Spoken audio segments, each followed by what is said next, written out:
Hi everyone and welcome to my channel. My name is Simone. Thank you for clicking on this video. Obviously if you clicked on it, you know what the theme of the video is going to be and what we're going to talk about. But I just kind of wanted to preface because I haven't posted in this channel in like forever. This channel I previously was posting my art videos, and then it turned into like an accountability journey that I was on, so I was posting those videos. And now I'm posting this video. So yeah, if you, well, obviously from the name of the video, you know that this video will be about my pregnancy story, which I'm still in the middle of. But, or I guess you could say at the beginning, I don't know, it depends on, I guess, where I start from. But I just wanted to share just a bit of my story with you all, just in hopes that it'll help somebody, because it truly is a testimony for me. And so I just want to be, you know, like able to encourage and, you know, like I said, be like a source of just inspiration for other people, just to pretty much like keep the faith, and things of that nature. Trigger warning, I will talk about miscarriage in this video, because that is something that I did experience in my past, so that is part of my story. So I just wanted to let you guys know before I start. If you see me looking down, I have some notes here that I'll be looking at to kind of stay on track. Pretty much I did want to just share a little bit about my pregnancy journey. I am 39 years old. So yeah, this journey as, you know, a woman in her late 30s approaching almost 40. So I'll go back. I gotta go back maybe about 2 or 3 years just to let you guys know kind of like where I started from. In this video, we're gonna get up close and personal, okay? I'm gonna be telling y'all not all my business, but a lot of my business. But if you're on this TTC, or, you know, trying to conceive journey, then you know it is what it is. So I'm also married. I've been married for about 2 years. We just celebrated our second anniversary. Got married in June of 2023, and that's kind of where the story starts, because it starts on our honeymoon. We went to Cancun for our honeymoon, and I caught COVID on our honeymoon, and I feel like ever since then, my periods were kind of like super irregular. And in my 20s, like my periods were like clockwork, like come like every 28 days. And then I feel like in my 30s, they started getting a little bit more erratic, but nothing like how it was like after COVID. Like after COVID, like it was months, you know, where I didn't get a cycle. And I started getting hot flashes and just all this other stuff. So I eventually went to see a holistic doctor. And, you know, she had me on like a whole bunch of different supplements. Of course, I improved my diet, started eating low carb. Oh yeah, and at one point I was diagnosed as pre-diabetic, or in the pre-diabetic range. So we started, yeah, just pretty much improved my diet, was on, you know, some supplements. Period came back consecutively for like 3 months straight. Hot flashes disappeared. I think it took maybe about like 6 to 8 weeks or so. And this was, I think, like the later part of 2023. So, you know, we were trying, I was like tracking on my Pre-Mom app, you know, with my LH strips. So just tracking for ovulation, you know, we would time it, we would baby dance. Y'all can figure out what baby dance is, but, you know, in the TTC world, baby dance means to have sex, but just the PG or way of saying it. Yeah, so we would baby dance. And nothing after like I think we tried maybe, yeah, like for those 3 cycles. But I was just kind of excited that my period was back. You know, I wasn't having like hot flashes or anything like that. So, after a while, cause I was taking a lot of supplements, after a while I kind of got like slack with my diet. And then I think, you know, cause like when stuff starts going well or your health starts improving, you kind of think like, oh, I'm healed. So I think I came off some of my supplements, started slipping on my diet, and the hot flashes came back. My period pretty much went ghost again. So through 2024, I probably had maybe 3 or 4 periods. It was like so sporadic, and I would know when I started getting hot flashes. Then that's when my period would kind of like go AWOL. And I know, being a woman, I think at this point, I'm like 38 or something like that, because I just turned 39 in January. Yeah, so I was, 38, and, you hear about, well, you don't really hear about it, but menopause, which is the state before you get into menopause. And, I was doing a lot of research, and that freaked me out because it's like, I'm literally like not even 40 yet. So, what happened? Yeah, so I just started doing, a lot of research. Oh, by the way, I think I didn't close up the holistic doctor story. So I went to the holistic doctor. I was there for maybe about like 3-4 months. And, it costs to, insurance doesn't cover holistic. Well, my insurance at least didn't cover holistic care, so I was paying out of pocket. And so I had stopped going to my holistic doctor because I had gotten a new job, and it was fully remote, and that's the job that I have right now. And my holistic doctor was like super convenient to my last job. Like, it was literally right up the street. So when I got off work, I would make my appointments and just go like right when I got off work. And the timing and just where I live like now wouldn't like work, with like the schedule and when I would be available. So I pretty much stopped going to my holistic doctor. So I lost my period again. And at this time I was taking like myo-inositol. I was kind of like off and on myo-inositol, and I was taking a brand called Wholesome Story that I got from Amazon. And that had worked for me a lot of times before, because my holistic doctor, I was taking, I think, a version of myo-inositol called Sensitol. But I figured, let me just try with myo-inositol, because I know I had gotten that like years ago and it worked. So I started taking it, and I feel like, sometimes it worked for me, sometimes it didn't. But, I started just doing more research about pretty much like egg quality and all this other stuff. I think maybe around August I had gone to the doctor, to the OBGYN, just to, see what they had to say, and I really didn't get too much help there. This was when my period was still kind of like ghost, and they took like my hormone numbers, like my AMH, estrogen, all of it was low. I think at one, like my FSH, at one point, like I've had an FSH that was like 85. And if y'all know the FSH range, that's pretty much menopause. So yeah, my AMH was like super low. I think it was like 0.0017 or something like that.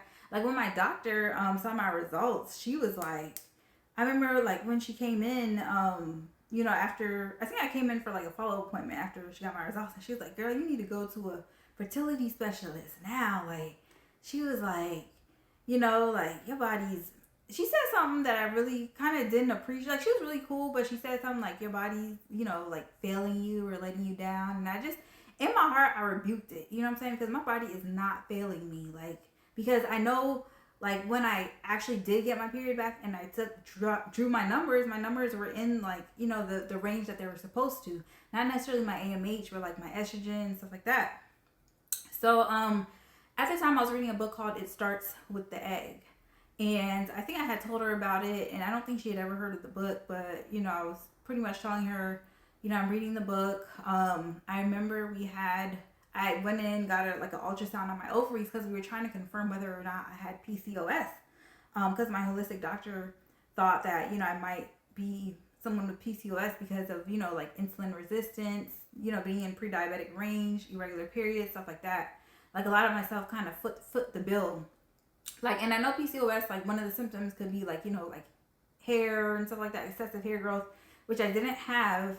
But I did have the irregular periods and the insulin resistance. And I think, I forgot the other things, but I know if you meet like 2 or 3 of those, and they count you with it.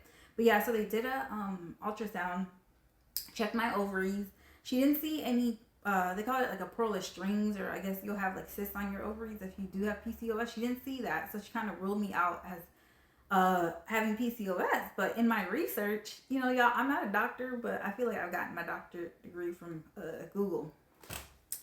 But so just in my research, I read that there's different types of like PCOS. Like, it doesn't always present as like the normal, pearl strings on your ovary, or excessive like facial hair, or this or that, or like high testosterone. There could be different types of PCOS. So I was suspected that my period issues had to do with my blood sugar.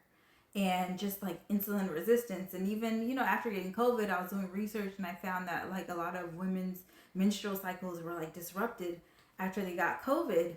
And, because COVID causes a lot of inflammation in your body, and inflammation can also lead to insulin resistance. So I knew that. Just, yeah, I felt like that was like not the missing link, but I just felt like that was part of my story. It wasn't necessarily like diminished ovarian reserve or premature ovarian failure, all this other stuff that you read about. So yeah, I started reading It Starts with the Egg, and I might do a separate video on that, because that book kind of just details like different issues that you might be having, and the author gives like different routes and different supplements to take. So I started just taking different supplements like CoQ10, got back on my myo-inositol. I don't think I was taking CoQ10 before. So just things that could like really improve my egg quality. And so I think this had to be, let's see, because my doctor's appointment was in August. And I remember, like I said, I had an ultrasound on my ovaries. And I remember looking at the ultrasound table or in the room, and I was like, in Jesus' name, I'm going to be back here. Like, I took a picture of the ultrasound table, and I was like, I'm going to be back here, but it's going to be because of a baby, Put it in my phone and everything. And, yeah, so, I left that appointment kind of feeling really defeated, but at the same time, I know, like, we have the power of life, we can speak things into existence. So, I know the doctors have to tell us what they have to tell us based off of, what they see in our charts and our results. But, I knew otherwise, and I knew that I was going to speak good things on myself. So, yeah, started taking, like, the supplements. I think I started, taking my myo-inositol, like, regularly again. And my period came back in November, I would say. Yeah, November. And I could tell because, my hot flashes, like, I was tracking my Pre-Mom app, my LH, and I could see that, like, when my period was AWOL, my LH would be, like, super high. And when my hormones were coming back in alignment, like, my LH would go low. And so I could tell when I had, like, several consecutive, like, low numbers, like, weeks of low numbers, like, okay, something's happening. There's a recalibration happening. So, yeah, I eventually got my period back in November. I think, yeah, no, we weren't trying. I was just happy that I got my period back. And, or was it? I forgot if it was October, November. Maybe it was like the end of October or something like that. And so this was around Christmas time. So I was ready for my next period. And I knew it was coming. I was feeling like cramping and just everything. And I remember just being really, really like tired. Going to my brother's house, they had like something at their house. And just being really tired. And a couple of days later, I was like, let me just take a pregnancy test, because like, I've never had cramps this strong and not had, like, a period to follow. So I took a pregnancy test, and to my shock, like, utter shock and surprise, it was positive, y'all. And I forgot, how could I leave this part of the story out? So, a family friend of ours, she actually married me and my husband. And, like, she's, like, a prophetess, just, like, really, like, in the word and stuff like that. And she had texted me she texted me a week prior, and I can show y'all the receipts, and I can pop it in here if I can. And she said, God told me to start praying for a baby for you and your husband between now, and this was like December. She said between now and June 6th. Keep those dates in mind. Keep those dates in the forefront in mind, y'all. Now, I think it was like late December and June 6th. So a week later is when I found out I was pregnant, after she sent that text. And I was just like floored. I was just like, wow, like, look at God. Like, we weren't even trying, y'all, at this time. I wasn't even tracking, because like I had kind of like taking it easy on the tracking, because at one point, I was like doing the tracking, I was taking my temp, doing all this other stuff. But I was like, I'm just gonna, like let my cycle kind of like recalibrate, and then we'll start back. So, yeah, I was like so happy. Told my husband. I told my sister. I couldn't keep it from her. And yeah, I think at that point I was maybe, I don't know, like 4 or 5 weeks along. Called the OBGYN, to like schedule a prenatal appointment or just to get on their books. And it's funny because it's like when you're pregnant and you call like the OBGYN and you're all like giddy and excited and you're expecting them to like give you like a huge congratulations, and not the OBGYN, the people that schedule the appointments. And it's like, hi, yeah, I'm calling to make an appointment. I just found out I was pregnant. Okay, what's your name? It's so dry, like not even like a congratulations or anything. But I guess they're just so used. They're just so used to hearing that, and that's just their job is like scheduling appointments. But yeah, so I'm like, dang, okay, well, you might not be happy for me, but I'm gonna be happy for me.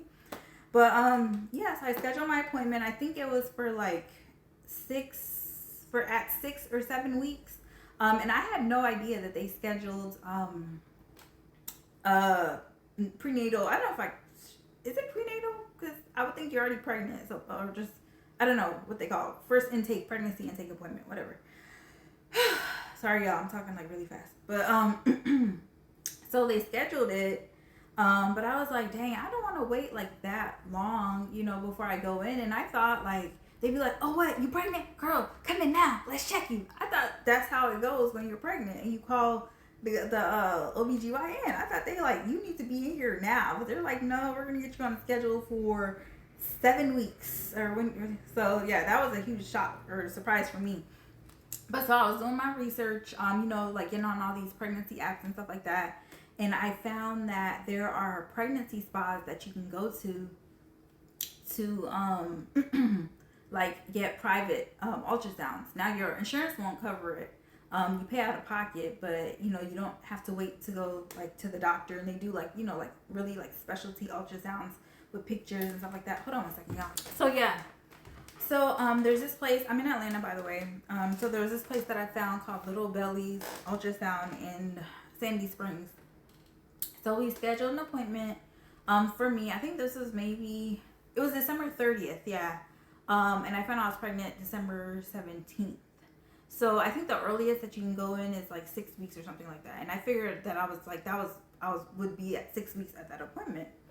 So we went in. I was still like just really nervous, just like reading everything online. Like you just never know how these things are gonna go. So me and my husband went in one afternoon. And, I laid down and they started looking for the thing. My husband is funny. He got on his camera to start filming the screen. And in my mind, I'm thinking, why are you filming? Like, we don't even know if this is going to be good news. But sure enough, there was a little tiny seed right there in my uterus. And I was so nervous. I might insert like a clip of how I looked because I was nervous, but I was like wowed and amazed at the same time that this was happening in my body. So yeah, like, she put on the audio, we heard the heartbeat. It was such a strong heartbeat. Like my jaw literally dropped, the fact that I had another heartbeat in my body that was not mine. Like it was just so surreal, but it was like so great.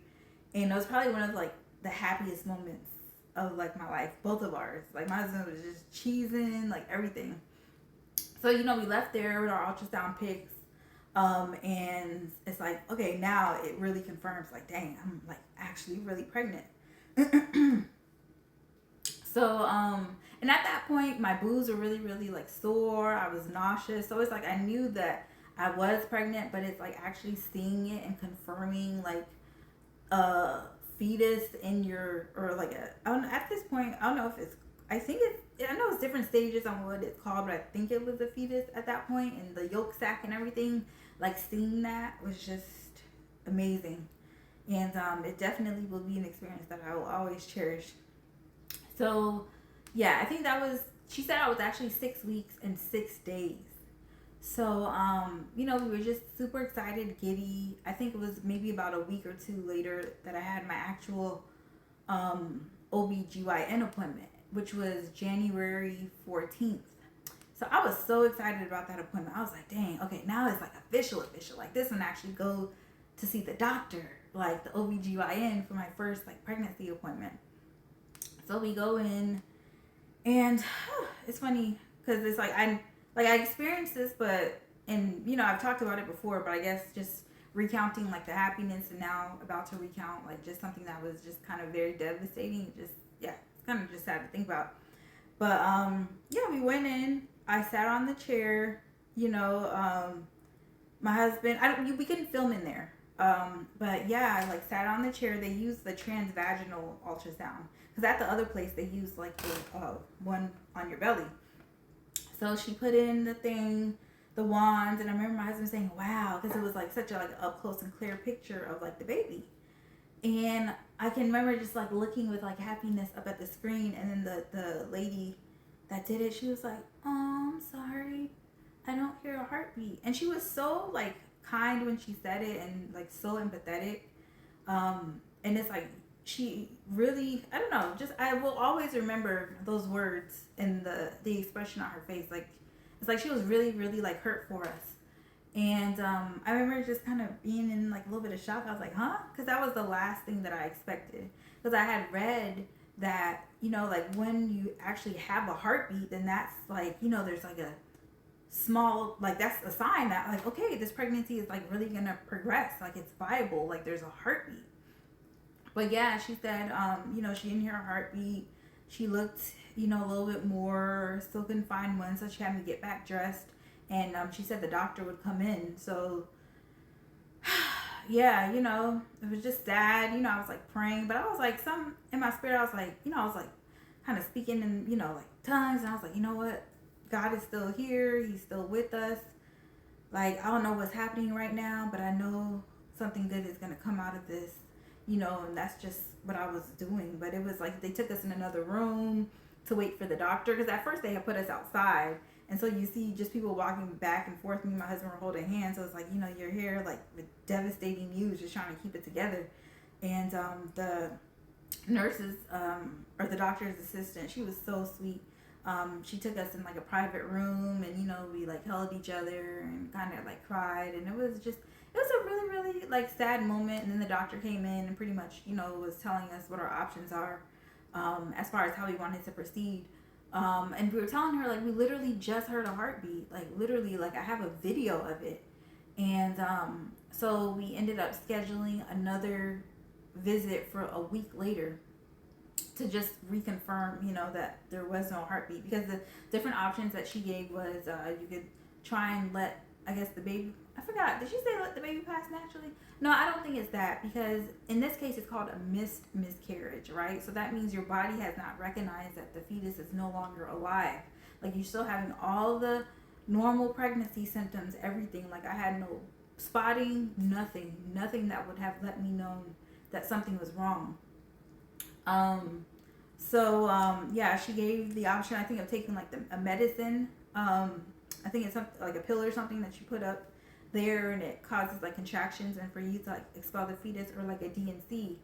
And in my mind, I was like, well, first we're gonna confirm the heartbeat, but I was like, I want to take the D&C because I did not want like kind of like the trauma of passing, you know, the fetus and blood and stuff like that. So it was a really, really sucky time, y'all. And my birthday was like the following week. I think we ended up scheduling like the follow-up appointment, maybe that Tuesday after, the day after my birthday, and then the D&C day after that, or not the day after that, I think that Friday. So that was probably like the worst birthday I've ever had. So getting ready to go to my birthday dinner that I thought would be the revealing that I'm pregnant, but now I guess it's just gonna be a celebration of togetherness and comfort. So I haven't gotten the news, but I'm resigned to whatever God's will is, and God is still good, okay, all the time. Still blessed and highly favored. I'll be looking back on this video one day, rejoicing. His name, amen. And that was the time that we were actually going to tell my family about it. You know, like we were going to wait and tell them after that first official doctor's visit. So that turned into, we still ended up going out for dinner and everything like that, and I'm glad I did. But yeah, it just wasn't what we had planned. So of course there was lots of crying, lots of tears, but you know, I was like, and what caused me so much, I think, confusion was that, you know, like our friend had said, yeah, God, you know, told me to start praying for a baby. So I just knew, I was like, this baby, like I knew, because it was like prophetic. Like it just, how could we get this miracle and then it just not be anymore, you know? So yeah, it was a tough time. Did the DNC procedure, which was a Friday, and I have lots of things to say about that, but I'm not gonna go into detail. But they knocked me out, you know, got to the hospital, knocked me out, so I don't, you know, and I came to after they had done it, and the recovery was, it wasn't horrible, but I had like, there was one day, I think day 5 after, where I had like contractions, like it actually felt like birth contractions. And I guess that was like my uterus kind of like shrinking, you know, shrinking back into size. And I was like, I never even birthed to a baby, but I know what contractions feel like, because I literally was timing those, and they were coming like every 3 minutes. And you know, my husband was like, do I need to take you to the hospital, because it was bad. But I was like, you know, let me just wait it out, let me see how it is in the morning, and if it's still bad, then we can go. So I don't know if I want to make a separate video about this to go into more detail. I don't know if I want to like relive the story again. But yeah, so pretty much yeah, went in January 14th, which was supposed to be, I thought I would maybe be like 7 or 8 weeks or something like that. But the doctor said, I think the baby had stopped growing at like 7 weeks. So the baby had actually stopped growing or lost its heartbeat shortly after we went to the first visit, or the first ultra place at Little Bellies. And I remember just in, you know, like my grief, I was like, I wish I never went to Little Bellies. I wish we never even heard the heartbeat, because, you know, then we wouldn't have gotten that high. But like now I'm glad we did it, you know, just going past it. So I'm glad we did get to experience that. So yeah, so pretty much, you know, I was recovering from the DNC. Sorry, I'm looking at my notes just to see if there's anything else that I'm missing. Okay, yeah. So they said you were supposed to get your period back after your DNC. I think I've read anywhere from like 6 to 8 weeks. Yeah, so I was expecting to get my period, because the DNC was January 24th. I was expecting to get it back at the end of February. It didn't show up. As a matter of fact, I got my hot flashes back. Period just went AWOL again. And I was just like, dang, because, you know, all the literature you read is like you're still kind of fertile after a miscarriage. So of course we wanted to like try it again as soon as possible. And another thing that I was disappointed about was, I was like, dang, for this pregnancy, I didn't even like try to get pregnant. It just happened. So I was like, now I'm gonna have to, I want to get pregnant again. So now I'm gonna have to go back to tracking and temping and all that other stuff. But yeah, so, you know, I was waiting for my period. It didn't come. So I started back taking the supplements that I was taking, you know, like the Myo and Inositol. I think I switched between a couple, and I might do another. I don't want this video to be too long. But so yeah, just started getting back on like my egg quality routine, pretty much. I started doing kind of like a super low carb, like keto diet, because it's like, I know my blood sugar is playing a part in this. Like, I know it is. So I started eating back right, eating low carb, being regular with my myo-inositol. And I think, when was it? Like, I started tracking my LH. My LH was super low, and I started getting high again. So I was like, I think I might be close to ovulation. And so, you know, like my app said that I was going to ovulate, so we timed it. You know, nothing but my period came. And this was, I think, in May. I didn't tell y'all what today is. Today is actually, I think, June 8th or 9th, by the way. But, yeah, so my period came back in May. So I was super happy about that. And it's funny because tell me why, I had a cousin that texted me saying, hey, I had a dream that you told me you were pregnant last night. And I was like, what? Like, I was amazed by that text, because, like, literally I had just gotten my cycle back. So it's like, just the coincidence of that was just super freaky. So I was like, look, God doing something. He is doing something. So, yeah, my period came, started tracking again to see the next time I ovulated. I was taking my temperature. I'll do another video on that, like, you know, doing the baseline temp, tracking the LH, just to time it perfectly, you know, to baby dance, because I knew I was going to ovulate again. And this was a very, very short cycle. I think it was like a 22-day cycle or something like that.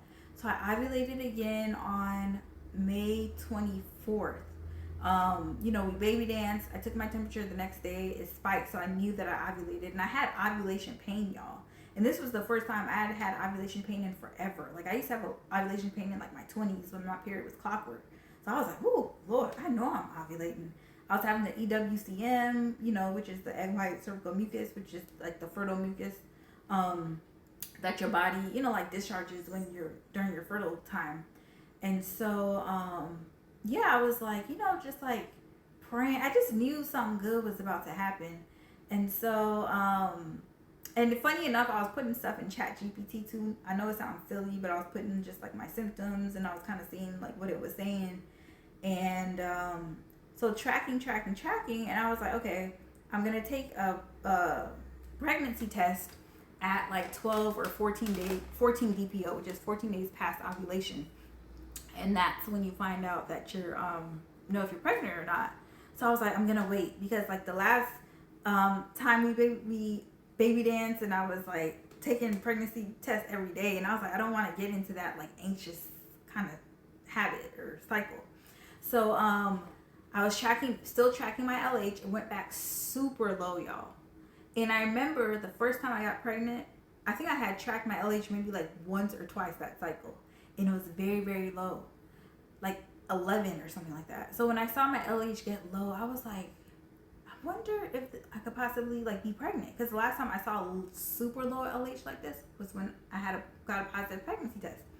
So I waited, because I planned to give it some more days. And so my LH was low. It was like 10, 11, 13, 9, 8. It was just low.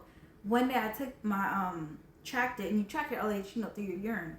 One day I tracked it, and it was 30. And I was like, and I know from prior experience that sometimes HCG, which is the pregnancy hormone, can pick up on LH strips and make it seem like your LH is high, but it's really the HCG. And I just had a feeling. I was like, that jump means something. Took a pregnancy test. I was pregnant. I took an early response. No, it was clear blue 6 days sooner.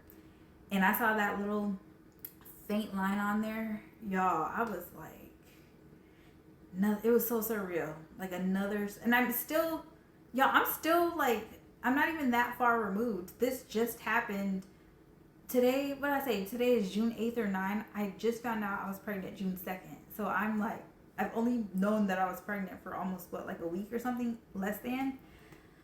So I immediately shared it with my husband, and immediately shared it with my family. And he wanted to wait still, but I was like, no. Like, I know some people might have like a different take on it, but I knew just after experiencing the loss and telling my family then, I knew that, like whatever happened, I wanted to tell them now and just experience like the joy of just good news.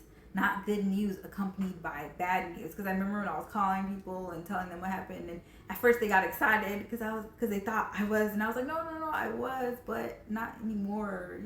So I knew I didn't want to experience that anymore. I knew I just wanted just pure, unadulterated joy and celebration. So y'all, I say all this to say I'm still super fresh in this pregnancy. I'm like 3 or 4 weeks. So I ovulated May 24th. Today is June 8th or 9th. Can't even figure out what day it is. My due date is supposed to be February 14th, according to ChatGPT and different conception calculators that I've read. And I'm just, and if some of y'all may have kind of remembered this too, but remember I told y'all to remember some dates that I got. Remember our family friends said God told me to start praying for a baby for you guys between now and June 6th. And what day did I say I found out I was pregnant? June 2nd, which is the day before our second anniversary. June 2nd, y'all. Can't tell me God ain't good. You can't tell me. Lord. So yeah, y'all, this is the beginning of my journey again. I'm just staying prayed up in this. I'm not gonna lie and say that there's not like anxious and scary feelings just thinking about it, having been through what I've been through. But I just keep on saying this baby is appointed and anointed, and I just knew that I had to share my story with somebody and let them know to keep the faith. So I definitely plan to make more videos. I want to make like a video on exactly like what I did, like the supplements that I was taking, and kind of like what I was eating to kind of like get my hormones back calibrated. Oh, I even forgot to say this much. After the doctor had recommended, after I came back for my follow up after my DNC, that we see maybe like a fertility specialist too. So we actually went. We had one visit with a fertility specialist. I didn't want to go, but my husband was like, "Let's just hear them out. Like information is not bad." So I don't know. In my mind, I'm thinking like if I go to a fertility specialist, that's like admitting defeat. Sorry, the video cut off. But no, I left off saying in my mind with the fertility specialist, I felt like going to a fertility specialist was like admitting defeat for me. But it's not. But yeah, we went and I heard what, I expected her to. It wasn't the warmest doctor, honestly. She was pretty much talking about how your egg quality is crappy as you get, closer to 40. Nothing I hadn't heard before. And all this other stuff and just like different options we could take. She did later on, we got the portal and she sent some lab requisitions for like the hormone tests and stuff like that. So I went and took the hormone tests and the timing of this was before I got my period back. But like I said, I was tracking everything, right? And so I told them I hadn't had a period since my DNC, so the lady had suggested that they do progesterone on me for 5 days and then, stop taking and bring a period, because for some of the tests, you need to be on your period to get accurate numbers. But from me tracking and getting all the data of my LH and seeing my LH go down, I was like, I think my period is coming back. So I was like, I would like to see if I can just get my period naturally and then just take the test instead of getting progesterone and just knocking off my cycle. That was God too. I'm so glad I did that, and I'm so glad that I recognized what was going on in my body, because sure enough, like about 2-3 weeks later, my period came, and I went, took the test on the third day. The lady got the test results back, and I might talk about the test results in another video because they were very interesting. They were good, but they were very interesting. Well, except for my AMH, it was still low, but it was actually don't let them tell you that you can't raise your AMH, because like I said before, my AMH has been like 0.001. And I think now it was like 0.14, which is still was still sucky, but it went up. So yeah, I think the next step the lady said was gonna do like a hysteroscopy or something like that, where they put like fluid up your fallopian tubes to see if they're open. And I told her, I said, I feel like I'm gonna ovulate soon, and I just kind of wanted to see, let's just try it naturally again. I'm actually gonna try, and before I do that, and before it like interrupts the balance of anything. So glad that I did. Waited too, because that's the cycle that I got pregnant. So like I said, it's still very fresh. I'm not sure when I'm gonna release this video. If you're seeing this, it more than likely is close to next year, or maybe next year already, because I definitely want to wait before releasing these videos. Even though I have faith, I really just want to wait. But I just know that it's gonna be good news. I just know it, but I definitely want to start recording the journey now, so because like I said, it's just so much to recount, and I want to be able to share with you just in the moment while it's happening. But yeah, so if you're seeing this video, know that I shared good news on this, and I just showed how God works, and just like regardless, I'm always going to keep the faith, because God has just worked out so many things in my life. It's just crazy. But yeah, if you're seeing this, it's probably a little baby at the end of that rainbow. But yeah, y'all, so thank you so much for tuning in. Y'all can expect more videos. This whole channel won't be about pregnancy, but that's like the biggest thing that's happening in my life right now. So I definitely plan to put out, like kind of pregnancy vlogs and let y'all know just, how things are going. Like I said, I'm super early right now. I think like I'm dating like 3 or 4 weeks or something like that. So I am, feeling like the slight nausea and the cramping. Kind of don't really have too much of an appetite. But things aren't horrible. Like my boobs aren't like really super sore yet. But I do remember having that super soreness with the first pregnancy. But like I said, I was like, I think I went up to like 7 or 8 weeks. But yeah, so far so good. We do travel next week, or I'm sorry, I travel in 2 days actually to Chicago for an anniversary trip, so I'm anxious to see how that's gonna go. just, with my slight nausea and being on a plane and everything. So that's going to be interesting. Can't drink on the trip, but I'm not a huge drinker anyway, but it's for obviously a great reason. And yeah, y'all, I'm just beaming with excitement and I just can't wait. Like I said, I'm not going to share these videos now, but I can't wait to share them. And just to be a blessing to other people and just really, really want to like help people. And just, I'm not a doctor, by the way. Like, I'm not giving out any type of medical advice or anything like that. But just letting y'all know what I did, what worked for me, and just the super faith. Just to keep your faith. Keep your faith.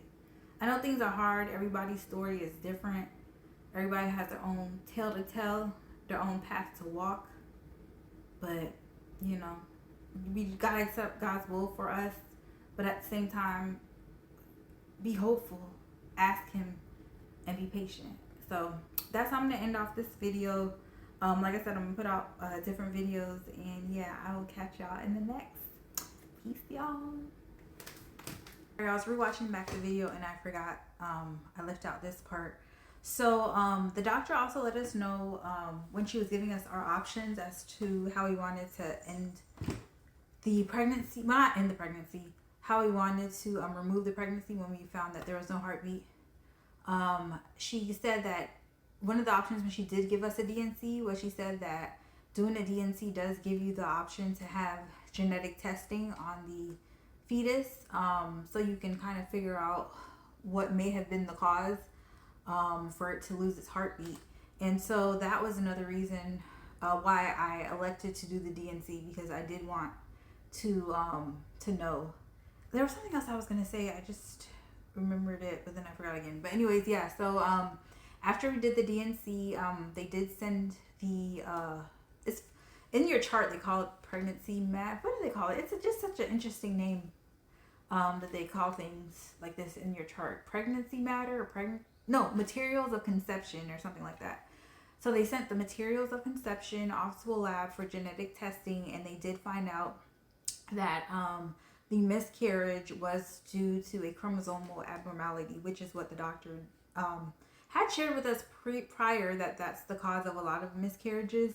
And so, yeah, it was due to a chromosomal abnormality. Specifically, I think it's called myomosomy 45, which is also called Turner syndrome, which is when it would have been a girl, but I guess it was either the egg or the sperm or whichever, I guess, when they met, or one of them did not have pretty much I'm trying to explain this in layman's terms, was missing like the second X chromosome, pretty much. Like, it would have been a girl, but she was missing the second X chromosome. And I'll probably put it on the side, like when I Google the proper way to explain it. But yeah, so I found out that it was caused by that. And one of my questions was, well, how did the fetus have a heartbeat, or the baby have a heart? Saying fetus sounds so cold, but I mean, that's the scientific term. But how did the baby have a heartbeat? Like if it was a chromosomal abnormality.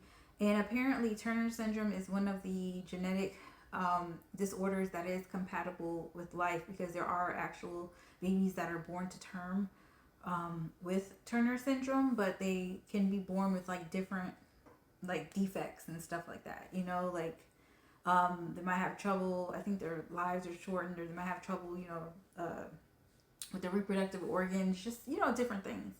And so hearing that, and I'm not gonna lie, when we found out the results, it did kind of help bring me more closure, because I mean, obviously, like, we will love any child that we have, but everybody wants a child that's just healthy, and they want the child to have the best life possible. So hearing that that's the reason that it caused for the fetus to kind of like, terminate itself, because it knew, it just would not have, I guess, lived. I don't know. Sorry, I don't know if I'm explaining it or insensitively or what. But yeah, it did kind of help make me feel a little bit better, to be honest. Because I knew that it wasn't anything like on my end that I did, because it was like, there were different things. I was like, I remember at one point when I had cramps, I was using like a little heating pad, and I hear you be careful with heating pads. But I asked the doctor. She said that wouldn't have done anything. She was like, unless the heating pad like actually burned you, then that's the only way that would have affected the baby. So it just kind of took, I guess, whatever internal guilt I had on myself, thinking maybe possibly was something that I did to cause the miscarriage. So yeah, I am really glad that I elected to have the DNC, because that really was like a reset for my body. Like, because even just knowing that it was like no longer living inside of me, before we had the procedure, it was just kind of weird because I still had all the pregnancy symptoms. And I mean, obviously I was still praying over myself. It's funny because even my mom, she was like, they need to do, I'm West African, y'all, from Liberia. So my mom in her Liberian accent was like, they need to do it the old fashioned way, like the old fashioned ultrasound, put it on your stomach, not the transvaginal. So, but yeah, I mean, like I trusted my doctor, and even when we went back for that second checkup to confirm that there was no heartbeat, like I think the yolk sac had like disseminated or dissolved or something like that. So that was like another way, showing that the pregnancy, I guess, was kind of ending itself. So yeah, like I said, I'm glad that I elected to do that DNC procedure, but that was something very important that I wanted to highlight in the video, was that we did do genetic testing. And they said, just from what I've read, that accounts for, I think, like 80 chromosomal abnormalities account for maybe like 80% of miscarriages.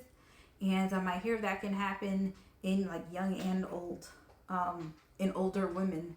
But that's another reason why I just really wanted to improve my egg quality, to kind of like, lessen the chances of that happening again.